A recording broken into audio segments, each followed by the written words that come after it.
Hello, everybody, and welcome to the Mechbay Podcast, your number one source for everything casual up to competitive tabletop Battletech content. I'm your host, Josh. And I'm your co-host, Dustin.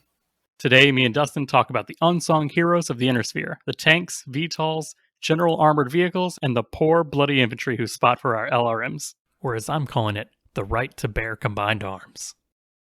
All right, for our listener mail and shoutouts, Justin writes, "Hey, as someone who has just gotten into the tabletop, I'm really digging the show. Keep up the good work. Thanks. Your love for the podcast fuels me as I edit the podcast deep into the wee hours of the night." Dustin, do we have any Battletech news for this week? Yeah, you can get the Force Packs on Catalyst's web store. You can get the Battle Lance, the Striker, and the Command Star, which are the Lance packs that came with the first wave of the Battletech Kickstarter. Probably coming to retail soon. I know I've been looking at Fortress Miniatures web store a lot lately. He's essentially purchased a bunch of those and broken them down, so if you want a specific mech, you can get those there. I did not know that. That's news to me. Yeah, he's got a bunch of stuff. He's got some cases and... Yeah, I saw he got some Feldherr stuff in, too. Yeah, I'll probably be taking a look at his stuff once the Wave 2 comes in, because I don't want all of the mechs that are coming, but I would like to get a little piecemeal. Yeah, gotta get your Comstar mechs in there. Your level 2s. So how do you want to lead into the... Sure. So we'll get into the bulk of our segment this evening, playing Battletech with armor and combined arms. So you want me to read this stuff since... Yeah, okay. So you've gotten bored with 100-ton killing machines powered by nuclear reactors and want some grounded military action.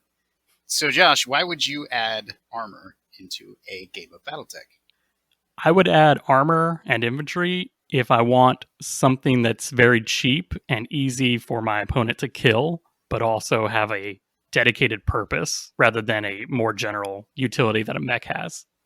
What are some pros and cons? You expand on that a little bit. Pros to having vehicles in a game of Battletech is, like I said, they're cheaper C-bills wise, they're cheaper BV wise, and I can essentially spam them. If I wanted to play a horde army in Battletech, I would be using cheap little vehicles like little hovercraft known as Savannah Masters, which just have one medium laser, and I can take 100 of them in a normal game. The cons to this is I'm taking 100 medium laser hovercraft that are going to die if you look at them, and that's not really an effective, battle plan. Your opponent might also not like for you to bring 50 little annoying boogers to the table. It's always fun to try once, but in a normal game of Battletech, not so much. Talking about swarms, do you think armor is good for quick games? I wouldn't say that it's good for quick games if you're trying to take the most efficient, like if you're taking like a 500 BV piece of armor in place of a 1500 BV mech, taking 3 of them. So in a normal 5K game, you might take 12 or 15, cheap armor. It's not going to be good for a regular game. It's going to be more movement and more dice allocation for shooting. Yeah, more models to pick up and move on the table. Oh, yeah. Just a little bit longer than your typical lance-on-lance game. I don't know if... I don't have any experience running armor in a competitive environment, but do you think armor could be competitive? Armor can definitely be competitive. Any role that a mech can fill, a vehicle can fill, a specialized vehicle can fill. So we all hear me talk about the Black Knight. Well, I like it because it's got a lot of lasers that can essentially be short-range area denial and just put in a bucket of dice. Well, there are vehicles that do that way better for cheaper than a Black Knight. So if I just need to sit on an objective and hold that ground, I'm not going to pay the price for hand actuators, hips, sensors, and all that when a 80-ton tank will do the same job. And even if you hit it and you immobilize it, it's still on the objective. That's right. You could just throw an Ontos on there or something like that. Exactly. So playing combined arms takes a little extra time for most of us who are getting into Battletech because you have to learn twice as many rules. Yeah, I definitely recommend talking to your opponent, especially if it's a casual setting, which most of us are playing casual games on game nights. Some people just want to play out of the Battletech manual, and that's okay. So yeah, start small, add one of something, like pick a tank that is a motive type or a hovercraft to add to your game. That way you're not spending too much time flipping through the rule book or, deciding how the rules are supposed to go for that night. Yeah, me and you definitely fell into one of these traps where we decided on like a 12K BV game, Comstar versus clans, and I took 6 mechs and I want to say 12 vehicles and then another 6 infantry, and I think we got through 3 or 4 turns in 3 hours. Yeah, even if my child wasn't interrupting the game to the point that we couldn't play anymore, I don't know if we would have seen a conclusion to that game that night. We were a little ambitious. You will find rules for all these special foot sloggers, button pushers, laser designators, and engine revvers in Total Warfare, and non-tournament rules in tactical operations and other more esoteric Battletech rule tomes. So there's a few key differences between vehicles and battle mechs besides the fact that some have legs and some don't. Structure-wise, vehicles and mechs aren't normally mixed, unless you're Capellan or you're Comstar. Game-wise, there's no reason not to do this, but in real-world terms, this is like combining your tank, your infantry, and your air support under one command. It just doesn't really work out logistically. One big thing is vehicle firing and receiving damage arcs are different from mech arcs. For vehicles, it's just that first hex in between that first and the next one, pointing front. It's just between those, so you're making I want to say a 30-degree angle out rather than the 180-degree angle out of a mech. Yeah, vehicles have very narrow front arcs for receiving fire. But unlike mechs, which will torso twist and twist their arms, a lot of vehicles actually have turrets, and those turrets mount weapons which can just shoot in a 360-degree arc. Yeah, nobody's safe from your Shrek PVC carrier. One thing that I think is cool is that there's essentially an anti-tank specific weapon, and that's the Inferno missile. Inferno missiles can be devastating to vehicles. I think it's 3 Inferno or 2 Inferno missiles. Instead of doing damage via heat, just do criticals, automatic crits to vehicles. So is there like a point to trying to raise the heat on a vehicle? Vehicles don't have any heat. It's all calculated in the construction of the vehicle. You don't have to worry about tracking heat, which is convenient for some.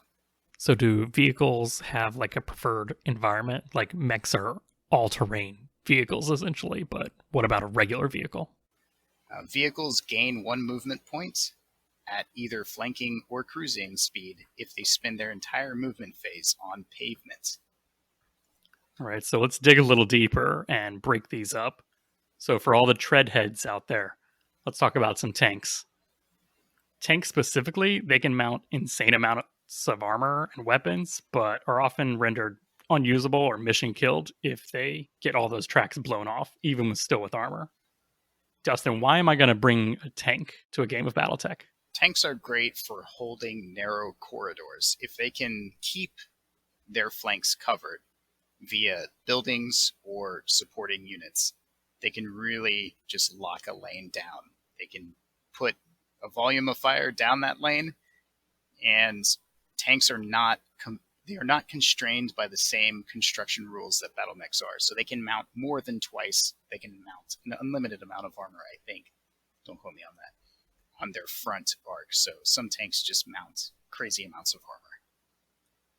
What's that old, the Russian tanker crew? They say, we are a tank. If the enemy destroys the tracks, we are artillery. If they destroy the main gun, we are a pillbox. If they destroy the machine guns, we are a bunker. If they destroy the armor, we are heroes. And that'll happen sometimes. But no, I mean, for tanks, you definitely want to... Your objective should always be to put them where you want, not continually be moving, because they're never going to stay moving like a battle mech. They're going to get motive critted, their tracks are going to get blown off, or they're going to be immobilized due to some other reason, and they're just going to have to sit there, and you pray to God that they sit where they are somewhat effective. Yeah, and if you're using forced withdrawal in a game, this is going to make tanks even less effective, unfortunately. Because the crew will bail once the tank is immobilized. So some examples of tanks in Battletech are like the Demolisher, which we all know is the AC-20s, the Von Luckner, which is also an AC-20, but also has the assortment of SRMs, LRMs, and machine guns. The beloved or hated LRM and SRM carriers. Combo. The Shrek PPC carrier, and getting a little bit more advanced, the Alarcorn triple Gauss tank. So moving on from treads, we have wheeled vehicles. In my opinion, wheeled vehicles are the worst of all worlds. They have too many movement restrictions, in my opinion. They are too vulnerable to mobility crits, in my opinion. Perhaps they do a little better over open roads and open fields. I kind of hate wheeled vehicles. Change my mind, Josh. I mean, I can't really change your mind against a wheeled vehicle, but they're at least going to have the normal ability to get further than that tracked vehicle is before they're immobilized. Like they're going to take less armor and less weapons to get that little bit more speed. Yeah, they are a little faster, I guess. There's not many of them that I would like purposely take over a tread tank, but they do still have their uses if you're trying to do more of a skirmishing with actual armor. They can be fluffy too. How can they be fluffy? I don't know. I don't actually have a defense to my argument. Bring wheeled vehicles for fluff reasons. Fluff reasons that I don't know or understand. You're mainly going to see wheeled vehicles like if they're used for like a pirate game. Like these are going to be your strikers, your APCs, little trucks with a guy with a gun on the back of it. Like these are much more militia rather than organized army. Yeah. So next we got to talk about hovercrafts. Hovercraft are silly fast and can cruise over water, but suffer from mobility, crits, and light armor. Josh, have you ever put hovercraft on the table? I actually have. So I'm a big fan of like the Gabriels, which it's the weird Comstar alternate of the Savannah Master. It's a 1 medium laser hovercraft, but it has a turret, so it's actually good. Nice. I like those. I like Pegasus. I like Harassers. I even like the Conga, which is the weird hovercraft with actual jump jets on the side. So it's the most versatile, yes, also crappy hovercraft because I'm 90% sure it takes a PSR every time it lands back on the ground. I only know about 50% of the names of hovercraft you've talked about, so excellent. Yeah, I mean, that's just one of the things that hovercraft are more rare, but also very lightly armored and normally lightly gunned, so there's not a whole lot that you can do to kind of keep those on the table. Like you're never going to make an all hovercraft force and expect it to survive with more than or survive with less than 80% attrition. Like they just do not take the shots. So when I'm using hovercraft, I'm always trying to think, all right, I either have to wait for the perfect opportunity to shoot, or I have to wait until they're not expecting the hovercraft to get behind them and then shoot, which is really the same thing, but if they're constantly expecting the hovercraft, it just doesn't work out. Yeah, I think hovercraft take either a +3 or a +4 on the motive crits when you roll that motive crit, and they're just rendered, immobile, which is their biggest asset is their mobility, and it's the thing they lose the quickest. Anecdotally, I can say I like Pegasus with the 2 SRMs. Yeah, that one's fun, especially because the 2 SRMs are in the turret, so I can fly by you without having to really worry about turning. Like, I actually have decent rear armor for most of those, so it's fly on by, turret turns back, fires, and next turn I'm either repositioning for another strafing run or I'm going up against the guy on your whole other side of your flank. So next we're going to move on to VTOLs, vertical takeoff and landing armor. They're nimble hunters that go down quickly and are often relegated to sniping because of their fragility. Those rotors, they get taken out quickly. Other uses for VTOLs is, recon and transports. What would you say is the best way to play VTOLs?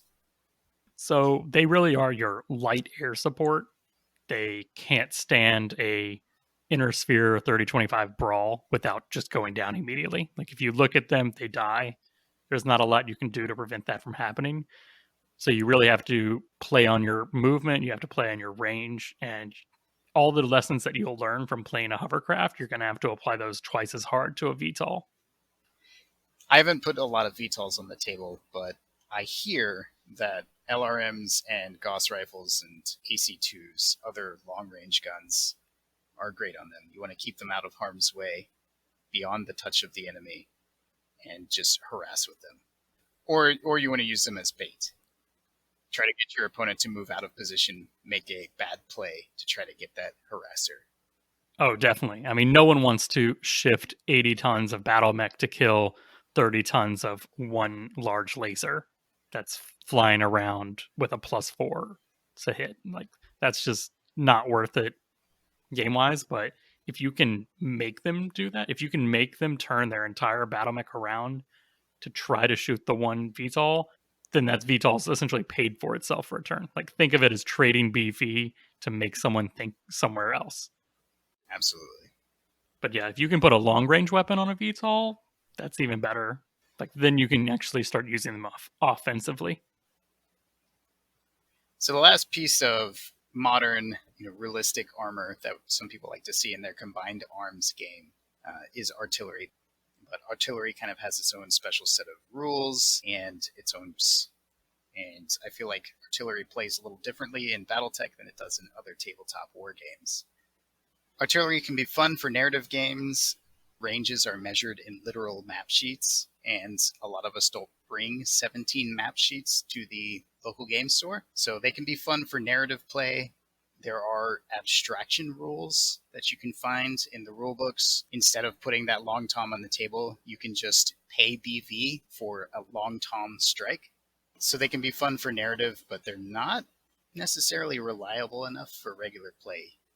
An artillery vehicle will hit on the same map sheet, so that's 17 hexes away in the same turn. If you go longer range than that, you're going to have to wait a turn. You write the hex that you're aiming for down in secret, you reveal it. There's a whole bunch of rules. They kind of slow down the game competitively. I don't even know if a tournament organizer would let you bring artillery to a tournament. What do you think, Josh?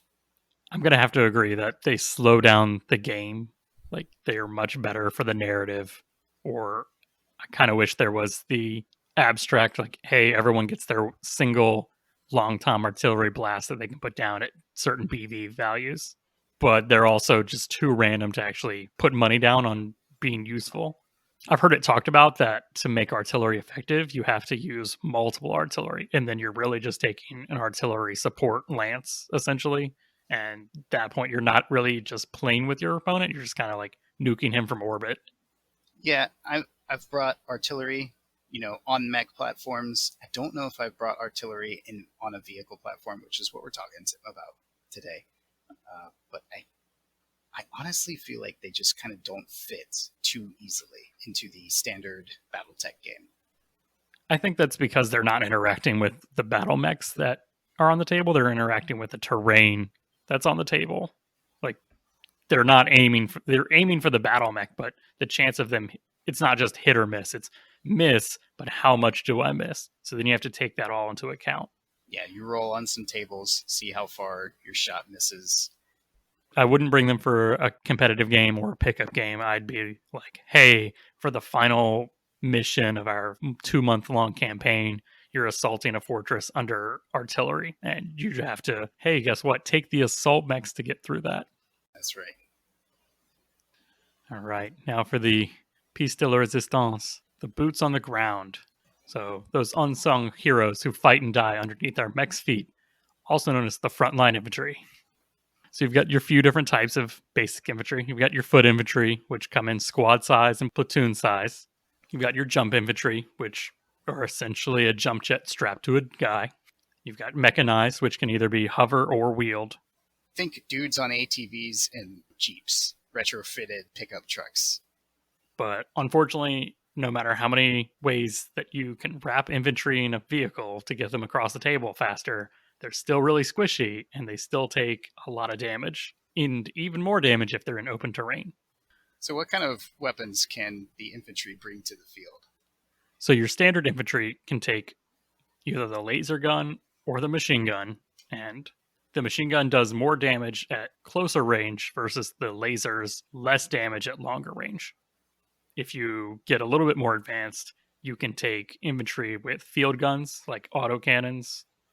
You can take infantry with dedicated weapons like LRMs or SRMs or even flamers if you need them to do a specific job. But no matter what, they're still infantry, so you're going to put them into forest and buildings and they're going to hide.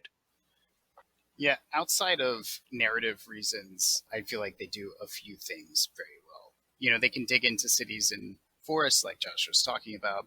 They really want to be in cover.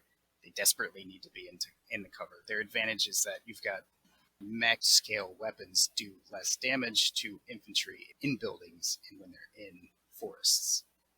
You want to make sure you keep them there.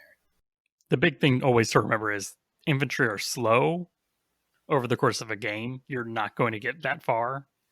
They're not going to get far and be effective. So don't think of infantry as being alone. You're going to either need to buy them something to get them to the middle of the field, or you're going to have to take infantry that come with a transport.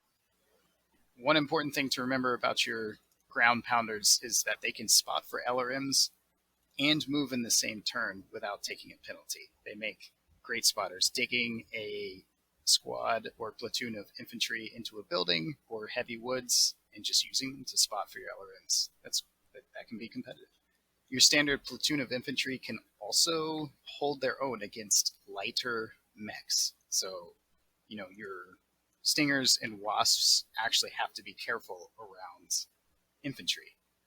Like, they can still do damage. Like, yeah, a regular infantry platoon, they can still pump out some damage. They can also do leg attacks. So if the infantry find themselves, you know, close to mechs, sometimes they can deal critical damage to the leg locations on a mech. You roll for a chance to crit if I remember correctly. So special mentions for armor and combined arms is naval assets. They exist. I've literally never put them on the table. Good luck. Aerospace sounds interesting. Also, never put it on the table. Wing and ground effect vehicles, for some reason, exist in Battletech rules. They're like a plane, but they fly close to the ground. Good luck with those. We don't know anything about them. Now we're going to get to why we're really here is, what are our reservations with using vehicles and infantry, and why don't we do it more often? Yeah, so battle mechs are the stars of the Battletech universe, and I really feel like it shows in the rule book.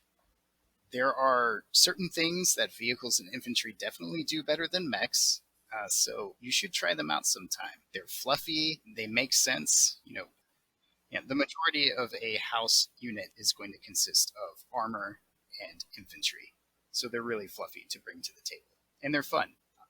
I like to play with them, but I haven't played with them a lot. Yeah, I personally don't like them just from a great, I have more models. And the reason why I like Battletech is because it's like 4 or 5 or 6 models. And now you're getting into, okay, we're above 6 and I have 5 fingers. It's hard to count past 5. I'm really pushing that. Intersphere players can count to 4, Clan can count to 5, and Comstar can count to 6. And that's why Comstar beat the clans. Yeah, it really is. We have limited experience with, you know, combined arms. We have put them on the table.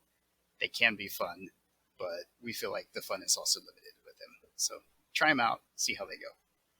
I mean, everyone loves having a dedicated, hey, this is my LRM carrier, and I'm going to put 60 LRMs downrange. But at that point, I'd just rather take an archer. Or a longbow. Yeah, and shoot 20, 40, 60 plus LRMs, but also be able to walk and do the rest of the game. Yeah. And there is a reason, fluff-wise, why battle mechs are the king of the battlefield, and that is mobility. Armor, treads, wheels, hover. You'll find that reflected in the rules. They're really limited on where they can go on the battlefield, which strategically limits them. And they're easy to flank, which is devastating sometimes. So, Dustin, if you were to add combined arms into like a more organized pickup game or a tournament setting, how would you do that? I would limit the number of vehicles you can bring of a specific type. Vehicles get real cheesy real fast. And I would limit the unit composition. I would probably go with like a 50-50 split. You know, you have to bring as many battle mechs as you do vehicles to keep the initiative sinking cheese to a minimum as well. I would agree on that. I would say at most you can take 4 mechs and 2 vehicles. Like I would still have the same BV limit. So if someone doesn't want to take vehicles, they don't have to. They can just take, hey, I'm going to upgrade my light mech to a medium mech for that same BV. But I would definitely keep a number of vehicles on the table low to like 1 or 2, which is normally going to be something that's dedicated, like an SRM carrier, an LRM carrier, a sniper like an Alarcorn. So something that's not going to slow the game down completely. I know from just being on the internet, I don't interact a ton with Alpha Strike, but I know a person has run Alpha Strike tournaments, and even in Alpha Strike, they limited the number of vehicles that you could bring to the table. Another thing that I don't know if we've touched on so far is that bringing combined arms to the table will make certain variants of mechs make sense. The Flamer seems like a weird weapon on a battle mech until you roast half of a platoon of infantry and laugh maniacally while you do it. I mean, we kind of touched on vehicles are much better for narrative games, but I definitely think that 1 or 2 would be good. Like, I would love to take the Demolisher or an Ontos and just play a game of, hey, I have to protect an objective, so I'm going to bring rather than pay the BV for a mech to do that, I'm going to pay the BV for a vehicle to do that. Infantry are good for spotting, so if I want to take a dedicated LRM mech, I might actually say, well, rather than take a mech that's going to get up and get shot and constantly need to be moving, I'll just take infantry. And the chance of my enemy being able to wipe out infantry all in one turn, pretty low. So there are definitely tactics that can be used around combined arms, but it really does slow the game down. Like, I don't want to say to a halt, but if you're not constantly practicing with it and your opponent doesn't know what to do, like that's probably the biggest thing is you may know everything you need to do for the vehicles, but if your opponent doesn't know, that's still going to slow them down of, okay, I roll to hit, what's the to hit chart? Like, I don't know the numbers and all that. Like, yeah, all the charts are different. You have chances to crits, and you have 2 kinds of crits. You have motive crits, and then you have regular crits on vehicles. And if you don't have those all memorized in your back pocket, yeah, it's just extra rules. I'm sure there are people out there, in their meta who bring nothing but combined arms, but that's not us, so we can't talk about that with confidence. Yeah, I mean, for most vehicles, you're going to be taking a motive crit, at least 1, possibly 2 or 3 every time you get shot, just because of the way the damage tables are set up. So that's not something that you can really do fast. So Josh, you've got a combined arms list for us tonight. Yeah, so I think this list really exemplifies all the tactics that we are trying to talk about for tanks and vehicles. What did you bring tonight? I brought Von Luckner, which is really just an AC-20 with some SRMs. I brought a Shrek PPC, which is 3 PPCs, an Ontos, which is 8 medium lasers and 2 LRM5s, 2 Pegasus Hovercraft, which are 2 SRM6s and a turret and a medium laser in the front, and then a Serrano VTOL, just 1 large laser. So how would you field this? This is not a lance. 1, 2, 3, 4, 5, 6, 6. It's a level 2, right? Yeah, so this is essentially a Comstar-esque lance. This is before all the Helm memory core, so this is all using regular intro tech levels. So you're going to bring this level 2. It's called that, right? Yeah. So you're going to bring this level 2 to the table. How do you think about deployment? How do you think about the engagement tactically with this list? I broke this up into essentially 2 sections. I've got my hard hitters, which are the 3 tanks, and then I've got my harassers and flankers, which are the 2 hovercraft and the VTOL. I don't have a lot of LRMs with this, so I don't have to worry about spotting and using the VTOLs and the hovercraft to get those good angles for LRMs. Like, I do have LRMs, I just don't have a dedicated LRM platform. I have the Von Luckner, which wants to hold the midfield and give that area denial with that AC-20. I've got the Shrek PPC, which is going to sit behind it and dare anyone to come even closer than that. And then I've got the Ontos to really just hold down a side and say, are you feeling lucky? Because I have 8 medium lasers, and I don't need to hit you with all of them. I just need to hit you with some of them. Just a couple 5-point punches. Yeah, because what's 8 times 5? Oh, that's right. That's 40. So if I hit you with half them, then that's a PSR. And PSR is the goal of Battletech, right? Especially so when using combined arms, because every time that they fall down is another turn you get to shoot them and keep them away from you. Because once they get in close range, it's not so much them getting their short range weapons in, it's more so the flanking. So if they get to your side, and that's going to really take motive crits, damage crits, your vehicle's lifespan is going to be measured in turns rather than hours. So your Pegasus and the Serrano? Mm-hmm. Yeah. So your Pegasus hover tanks and your Serrano, what are you going to be doing with those, the other half? So those are essentially going to be waiting in the sidelines until the Von Luckner's AC-20 connects, and they're going to try to throw salt in the wound, essentially. I've got the 20-point damage from the Von Luckner. I've got 3 10-point damages from the Shreks. Everything else in this list is really trying to exploit the holes that those 2 tanks make. The Serrano is there to harass the backfield, and if they have a light mech, it's supposed to just focus down on that. But the Pegasus are there to chase any light mechs that are trying to get to my flanks, but also, like I said, roll for those criticals. Yeah, so what do you think about the list? Yeah, so I think the list is pretty all right. I'm looking here. I see the classic short range, long range, hard decision for your opponent. You've got the Von Luckner and the Ontos daring you to close the gap with the Shrek. I like the Pegasus and the Serranos or the Pegasuses and the Serrano for harassing the lighter assets of the enemy. If I were to armchair general this list, the only thing I could see is kind of a lack of, the Pegasus hover tanks and the Serranos might possibly have a hard time holding up the flanks of the Von Luckner, the Shrek, and the Ontos.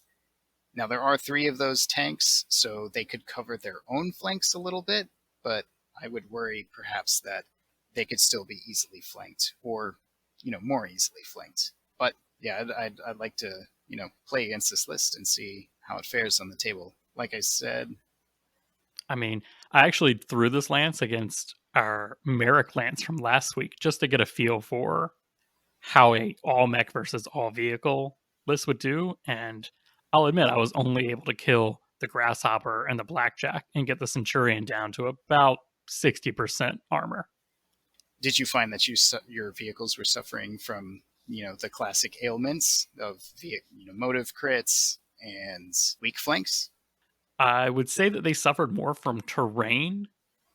I actually put this on one of the Game of Our Combat maps sheets, and anytime that my opponent, even Princess, could put a forest or a hill in between me and the vehicle, there was no way, like none of my vehicles had the mobility to get around that. So the first couple turns was just spent trying to get firing arcs on the mechs. It didn't really get lucky until they started breaking cover and acting like dumb AI. Yeah, I think that's one rule difference that we didn't touch on earlier in the podcast is that vehicles are only 1 hex high, whereas mechs are 2 hexes high. It's hard to gain a terrain advantage with vehicles, which plays into the narrative idea or the narrative reason that battle mechs are king of the field, and it's their ability to navigate terrain, which is interesting that you saw that in the tabletop. Like this map really broke it down to like 3 distinct firing corridors, but the way the woods and everything was set up is that I could not get one of my vehicles through one of the lanes, so I essentially had to dedicate everything to 2 lanes. The enemy didn't go through that lane that I didn't go to, but they pushed hard on the 2 that I did. Due to an unlucky roll early, the Von Luckner got essentially immobilized on a hilltop, which is where you would expect it to, but due to the trees all next to it, it only had 1 firing arc.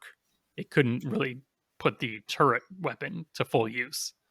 Yeah, and that's another thing I've experienced with armor on the tabletop is that they're kind of swingy. They're less reliable than I like my assets to be.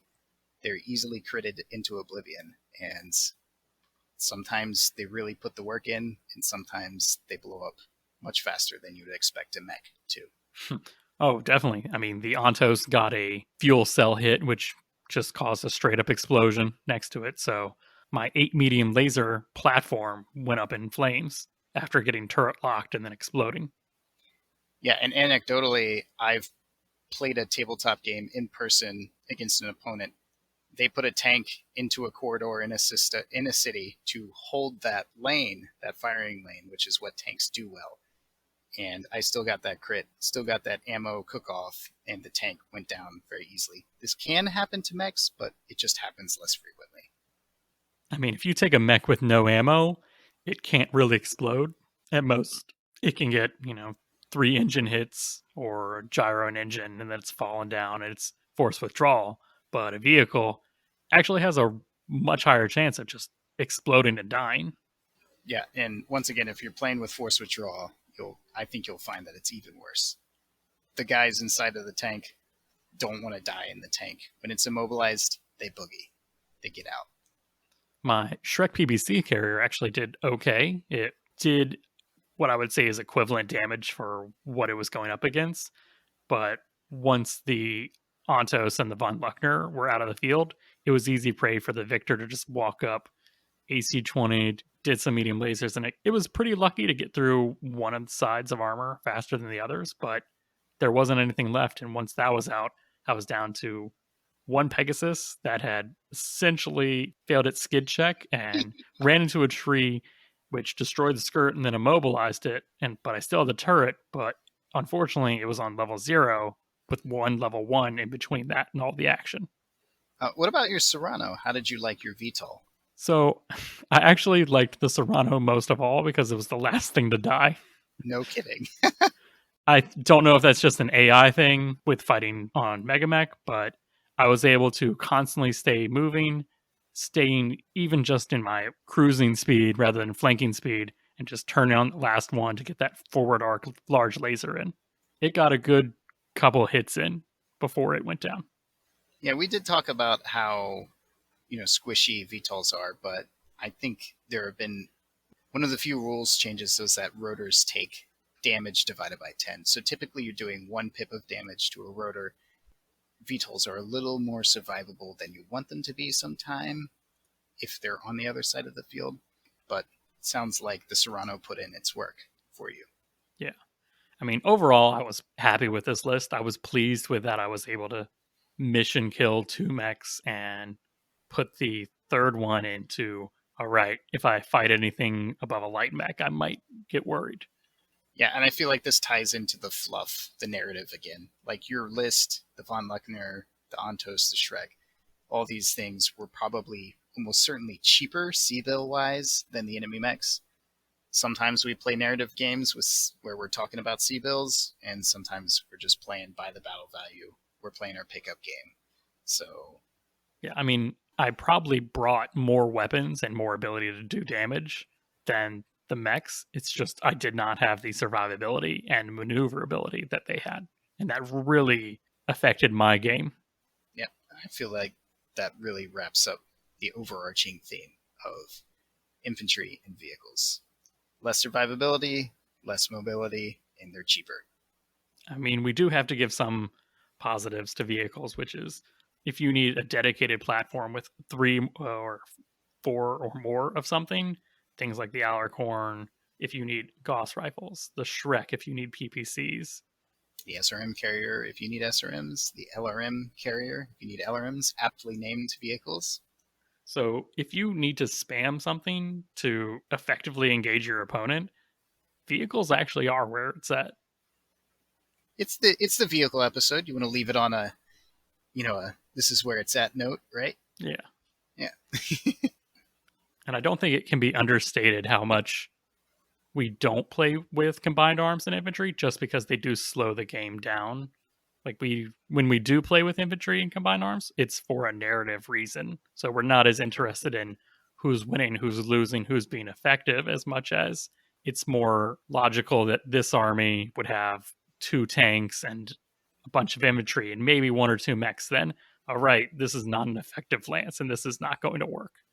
Yeah, when it comes to, your more competitive casual games or even the tournament, we just literally haven't even done that yet. We would love to find a way to introduce that, but the way they are right now and the speed of the game and just the state of the rules for mech combat versus vehicle combat just don't really mix well, actually.